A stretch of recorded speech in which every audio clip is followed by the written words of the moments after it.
अस्सलाम वालेकुम, आप देख रहे हैं न्यूज ऑलराउंडर। तो आज हम बात करेंगे पाकिस्तान और ऑस्ट्रेलिया के दरमियान जो दूसरा T20 मैच है उसके हवाले से। मैच कब शुरू होगा, पाकिस्तान में कब दिखाया जाएगा, मौसम की क्या कंडीशन है, इस पे बात करेंगे।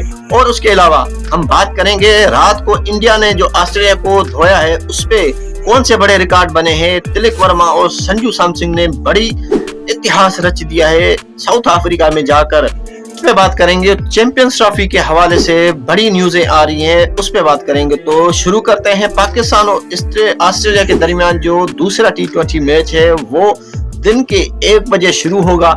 ये मैच पाकिस्तानी वक्त के मुताबिक 1 बजे से ही शुरू होगा, लेकिन वहां का टाइम जो होगा वो 7 बजे होगा। लेकिन पाकिस्तान इस मैच के बात करें प्लेइंग 11 की, तो पाकिस्तान इस मैच में प्लेइंग 11 तब्दील कर सकता है। जी हाँ, पहले मैच में 7 ओवर के होने के बावजूद पहले मैच में पाकिस्तान ने जो मैच टीम खिलाई थी उसमें कुछ इस दूसरे मैच में तब्दीलियां करने का बहुत इम्कान है। जहांदार खान को डेब्यू कराया जा सकता है। जहांदार खान का नाम तो पहले मैच में भी था, लेकिन वो मैच 7 ओवर होने के बावजूद एक बैट्समैन को ऐड कर लिया, एंड टाइम पे उसका नाम हटाकर हसीबुल्लाह को ऐड कर लिया था। लेकिन पाकिस्तान ने डेफिनेटली दूसरे मैच में चेंज करेगा, टीम चेंज करेगा। पाकिस्तान का अगर यहाँ पे सिडनी पे ट्रैक रिकॉर्ड की बात करें तो पाकिस्तान का सिडनी में ट्रैक रिकॉर्ड बहुत ही अच्छा है, जिसमें 3 मैच खेले हैं और जिसमें 2022 में दोनों मैच 2022 में जीते थे। एक सेमीफाइनल था और दूसरा जो साउथ अफ्रीका का मैच था वहां से पाकिस्तान ने दोनों मैच इसी ग्राउंड में जीते हैं। और उसके अलावा तीसरा जो मैच था वो बेनतीजा रहा था पाकिस्तान का।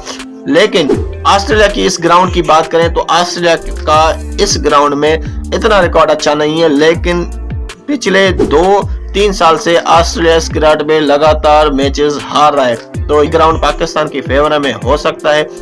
बारिश का कितनी फीसद इम्कान है? बारिश का उस टाइम पर 50 से कम फीसद का इम्कान है, लेकिन ये मैच होगा, जरूर होगा। पाकिस्तानी वक्त के मुताबिक 1 बजे से ये मैच शुरू होगा। के बाद हम बात करेंगे कि इंडिया और साउथ अफ्रीका का जो रात को मैच हुआ था, इस मैच में बड़ी धुआंधार बैटिंग की है इंडिया के बल्लेबाजों ने। सिर्फ 1 आउट विकेट पर 284 रन ने बनाए थे इंडिया ने। क्या कमाल की बैटिंग करी थी संजू सैमसन ने, क्या कमाल का बैटिंग की थी तिलक वर्मा ने। दोनों खिलाड़ियों ने बैक टू बैक सेंचुरी लगाई है। संजू सैमसन की दूसरी, ये इसी सीरीज की दूसरी सेंचुरी है। पहले ये सेंचुरी बनाते हैं और जितनी सेंचुरी में 0 बनाते हैं, फिर वो 0 बनाते हैं, फिर सेंचुरी बनाते हैं। कमाल कर दिया भाई उस बंदे ने। कोई महसूस ही नहीं हुआ कि इनकी टीम में विराट कोहली नहीं है, रोहित शर्मा नहीं है, कितना खेल रहे हैं, चाहे वो कितना खेल रहे हैं, कितना अगली टीम को वहां पे उसके घर में जाके कूट रहे हैं। तो ऐसी डिजर्व करते हैं। उनको महसूस ही नहीं हुआ कि हमारे पास कोई विराट कोहली जैसा भी बल्लेबाज था या रोहित शर्मा जैसा T20 स्पेशलिस्ट कोई, या जो बैट्समैन था। लेकिन इंडिया की टीम बिल्कुल बहुत अच्छा खेली, सीरीज जीत गई है। आगे देखते हैं। वीडियो अच्छा लगे तो वीडियो को लाइक शेयर जरूर करें।